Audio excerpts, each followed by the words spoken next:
विजय चौधरी आपल्या सोबत आहेत लाईव्ह। आपण थेट जाऊयात त्यांच्याकडे। विजयजी, स्वागत आहे तुमचं जय महाराष्ट्रच्या न्यूज बुलेटिन मध्ये। सर्वप्रथम तुमचं अभिनंदन, तुम्ही DYSP झालेला आहात आणि एवढ्या महिन्यानंतर देवेंद्र फडणवीस यांनी आपलं वचन पूर्ण केलेलं आहे आणि तुम्हाला क्लास 1 चा जॉब ऑफर केलेला आहे। याविषयी काय भावना आहेत तुमच्या?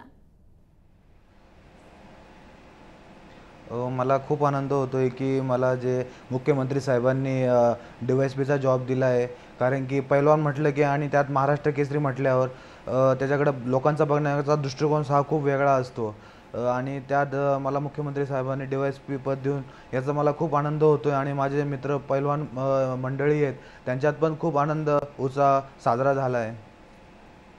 नक्कीच विजयजी, या ठिकाणी आपण पाहतोय तुम्हाला जॉब मिळालेला आहे। आणखीही काही खेळाडू आहेत आपल्या महाराष्ट्रातले, त्यांना सुद्धा आता अपेक्षा वाढलेल्या आहेत सरकारकडून। आणि दुसरीकडे बॉलिवूड इंडस्ट्री असेल किंवा मराठी इंडस्ट्री, तिथं कुस्तीवर आधारित सुलतान असेल, दंगल असे अनेक प्रकारचे सिनेमा येत आहेत आणि त्यामुळे कुठे ना कुठे त्याला इनडायरेक्टली प्रमोट केलं जातंय या सिनेमांना। तर तुम्हाला काय वाटतं, सरकारने सुद्धा यासाठी काही करायला पाहिजे? हो, म्हणजे जसं आता म्हणजे मी जे पण सिनेमा आणि आतापर्यंत मूवी निघाले आहेत आणि सरकारने तर आता सुरुवात केलेली जे मला नोकरी देऊन आणि पुढे पण जे आता खेळाडू येतील आणि जे आपल्या महाराष्ट्रासाठी त्यासाठी नाव कमवतील तर त्यांना सरकार नोकरी देणारच आहे। पण आणि जे इंडस्ट्रियल लोक जे आता मूवीमध्ये जे आपलं कुस्तीसाठी, जसं कुस्ती दंगल, सुलतान यासारखे मूवी, परत भाग मिल्खा ह्या ज्या मूवी आल्या आहेत, तर जसं हिरो त्यात ॲक्टिंग करतात तर त्या पद्धतीने क्रिकेट IPL मध्ये हिरो लोक आणि नंतर जे बाकी काही असतात मोठे मोठे लोक बिझनेसमॅन, ते त्यांना IPL मध्ये पैसा लावतात। त्या पद्धतीने जे आपले पारंपरिक खेळ आहेत तर त्यामध्ये पण त्यांनी आपले जे कुस्ती, कबड्डी, खो खो यासारख्या खेळांमध्ये सुद्धा चांगल्या खेळाडूंना दत्तक घेऊन त्यांच्यावर जर खर्च करून जर त्यांना मदत केली तर नक्कीच आपल्या महाराष्ट्रातनं आणि आपल्या देशातनं चांगले खेळाडू निर्माण होऊन आपल्या देशासाठी खूप चांगले काही करतील। नक्कीच विजयजी, तर तुम्ही आता ट्रिपल केसरी झालेला आहात। तुम्हाला काय वाटतं, आपल्या राज्य पातळीवर किंवा नॅशनल पातळीवर असेल किंवा जे आपले स्थानिक पातळी आहे तिथे खेळाडूंसाठी काही व्यवस्था असाव्यात का? हो, म्हणजे आता भरपूर बऱ्यापैकी म्हणजे जसं महाराष्ट्र सरकारने पण आणि महाराष्ट्र कुस्ती संघाने पण भरपूर अशा व्यवस्था दिलेल्या आहेत पैलवानांसाठी। मॅट, चांगले संकुल दिलेले आहेत, पण काही ठिकाणी काही सुविधा पोहोचू शकत नाही ग्रामीण भागामध्ये। चांगले कोच, चांगले मार्गदर्शक, तर त्या ठिकाणी आपल्या सरकारने त्यांना मदत केली पाहिजे। चांगल्या प्रकारचे कॅम्प लावले पाहिजेत आणि चांगल्या प्रकारचे प्रशिक्षण दिले पाहिजे। त्यातनं जे आपल्या ग्रामीण भागातले जे खेळाडू आहेत त्यांना चांगलं मार्गदर्शन भेटून ते आपल्या देशासाठी खेळू शकतात।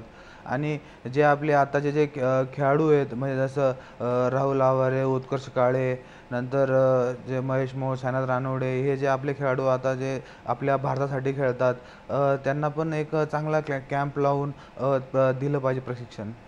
नक्कीच विजयजी, तर तुम्ही आता एक आयकॉन झालेले आहात ट्रिपल केसरी म्हणून, आणि त्यासोबतच तुम्हाला तुमचे जे खेळ होते, तुमचे जे प्रयत्न होते त्याची दखल देखील मुख्यमंत्र्यांनी घेतलेली आहे। तर याविषयी तुम्ही काही मागणी केलेली आहे का ही सुविधा पुरवण्यासाठी?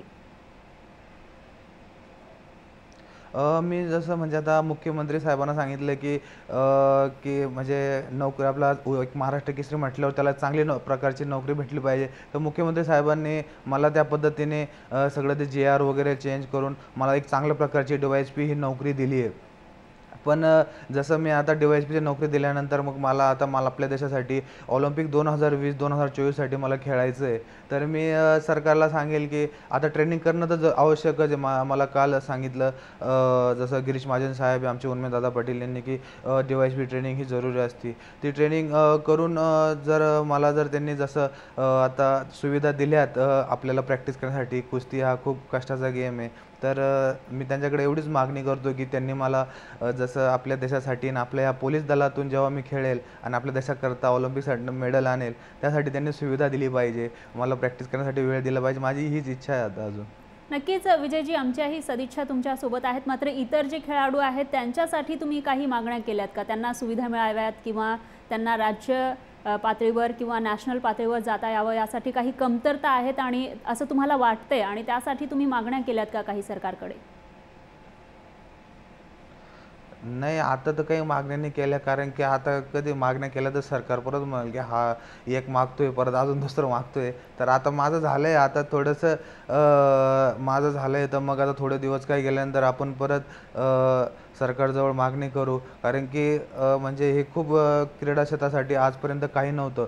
पण हे आपल्या BJP सरकारने आणि देवेंद्र फडणवीस जे आपले मुख्यमंत्री आहे, त्यांनी हा जो निर्णय घेतला आहे की आपल्या ज्या पारंपरिक खेळात जो चांगलं कार्य करेल त्याला चांगल्या पदाची नोकरी देऊ. तर हे एक सुरुवात झालेली आहे. तर मी आत्ता तर काही मागण्या केलेल्या नाहीत, पण नक्कीच पुढे ज्यावेळेस मला माझ्याकडनं जे होता येईल ना, मी नक्कीच सरकारला सांगून आपल्या ज्या या महाराष्ट्रातील खेळाडू आहेत, कुस्ती जे वेगवेगळे खेळ, कबड्डी, खो-खो, त्यासाठी पण मी मागण्या करेन. नक्कीच विजयजी, तर तुम्ही जळगाव ते ट्रिपल केसरी, महाराष्ट्र केसरी आणि त्यासोबतच आता DYSP हा तुमचा प्रवास कसा राहिलेला आहे, आमच्या प्रेक्षकांना नक्कीच हे ऐकायला आवडेल. जसं मी कुस्ती ही वयाच्या 19व्या वर्षी सुरुवात केली. वडील हे माझे पैलवान होते आणि घरात कुस्तीचं वातावरण होते. आईचे वडील पण पैलवान होते, जे नाशिकला राहायचे आणि वडील पण नथू पैलवान, ज्यांनी हे DYSP पद मिळवण्यासाठी त्यांनी खूप फॉलो ऑन केलं आणि खूप मेहनत घेतली. त्यांचा जसं DYSP मी झालो आहे, पण खऱ्या अर्थाने DYSP ते झाले आहेत. तर त्यांनी मला ह्या कुस्तीकडे वळवलं. मला क्रिकेट हा खेळ खूप आवडायचा. त्यात बॉलर होण्याची माझी खूप इच्छा होती. पण वडील म्हटले की एवढं मोठं एक 100 कोटी लोक आहेत, त्यातनं कसं काय सिलेक्शन होणार? कुस्ती हा गेम आपला घरगुती पारंपरिक खेळ आहे, तू खेळ. तर मी क्रिकेटचं सोडून कुस्तीकडे वळालो आणि त्यानंतर मी घरी प्रॅक्टिस करू लागलो. घरी प्रॅक्टिस केल्यानंतर मी चांगला खेळू लागलो. मी वडिलांना सांगितलं की मला चांगल्या ठिकाणी टाका तुम्ही. तर मग पुणे या ठिकाणी मी 2008 साली आलो. 2008 साली आल्यानंतर मला अमोल बुचडे, ज्ञानेश्वर मांगडे जे हे माझे कुस्ती कोच आहेत, ते मला भेटले आणि मामासाहेब मूळ कुस्ती संकुलन यामध्ये मी सराव करू लागलो. त्यानंतर 2010 नंतर मी रोहित पटेल जे हिंद केसरी आहेत, त्यांच्याकडे मी पंजाबमध्ये जाऊन दुमछडी बाबा पुरंदाजी आखाडा आहे, त्या ठिकाणी प्रॅक्टिस करू लागलो. त्या ठिकाणी पलविंदर पैलवान यांच्या मार्गदर्शनाखाली पण मी चांगली कुस्ती शिकू लागलो आणि त्यानंतर मी महाराष्ट्रात 1 नंबर कुस्तीगीर झालो आणि उत्तर भारतात पण जाऊन मी चांगल्या कुस्ती खेळू लागलो. त्यानंतर मग माझ्या पायाला थोडीफार दुखापत झाली 2012 साली. त्यानंतर मी 1 वर्ष रेस्टवर होतो. त्यानंतर मी परत 2014ला मी अहमदनगर येथे महाराष्ट्र केसरी कुस्ती स्पर्धेत उतरलो आणि महाराष्ट्र केसरी झालो. त्यानंतर परत 15ला पण झालो आणि 16ला पण झालो. 17ला मग मला DYSP पद हे भेटलं. असा हा माझा प्रवास होता. थोडा खडतर होता, पण देवाने आणि सगळ्या लोकांच्या आशीर्वादाने मी आज इथपर्यंत पोहोचलो आहे. नक्कीच विजयजी, धन्यवाद. तुम्ही जय महाराष्ट्रशी बोललात आणि तुमचे अनुभव इथं शेअर केलेत त्याबद्दल आणि आमच्याही तुम्हाला शुभेच्छा पुढच्या प्रवासासाठी. तर आपण पाहिलेलं आहे या ठिकाणी विजय चौधरी आपल्यासोबत लाईव्ह होते. त्यांनी त्यांचे अनुभव आपल्यासोबत शेअर केले. ट्रिपल महाराष्ट्र केसरी झालेले आहेत ते आणि त्यानंतर देवेंद्र फडणवीस यांनी त्यांना आश्वासन दिलेलं होतं क्लास 1ची जॉब देण्याचं, नोकरी देण्याचं आणि ते त्यांनी आता पूर्ण केलेलं आहे. डिसेंबर 2016 साली त्यांनी हे आश्वासन दिलेलं होतं आणि अधिवेशनात देखील हा मुद्दा गाजला होता. त्यानंतर फायनली आता त्यांना DYSP ही नोकरी मिळालेली आहे.